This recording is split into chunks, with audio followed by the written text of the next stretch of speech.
Why do we wear cloth? Clothing is almost as old as man himself. Religious scriptures also testify to this. The Bible's first book, Genesis, speaks of how God divinely provided clothing for Adam and Eve, so also in our Quran. So fundamentally, clothing is to cover man's nakedness. But, over the years, clothing has taken on other basic uses. Clothing has moved beyond the basic to satisfy other needs. We can say, dressing has become a means of tribal, cultural and religious symbolism. Class distinction has also become an important determinant of what we wear. This has led to the growth of expensive designer brands of clothing, footwear, and even ornaments such as wristwatches, jewelry and sunglasses. A style usually copied by their followers and fans.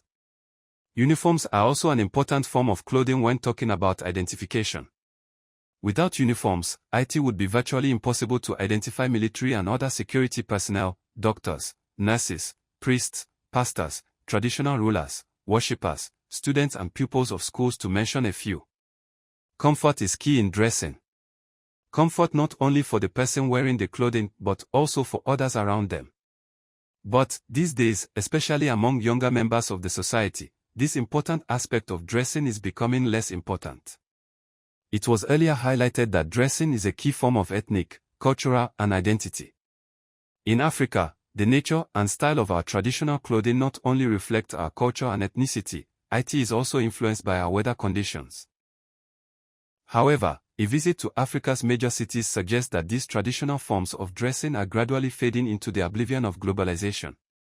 Worse still, is the gradual disappearing of clothing and the increasing exposure of provocative parts of the body, and this applies to male and female. Some are so tight on the body that leave little to the imagination, which also have its social consequences. In spite of the increased globalization, it is believed by many that there is need to reconsider a warmer embrace of African clothing, especially in the continent's cosmopolitan areas. If this African dress sense crusade does succeed, the social and economic benefits are enormous.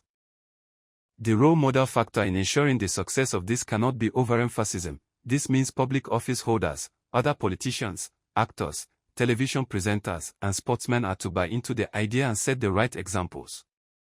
African fabrics and styles gradually finding their way into the clothing consciousness of people of other continents, an indication that Africa has a lot to offer in terms of clothing and more African dress sense.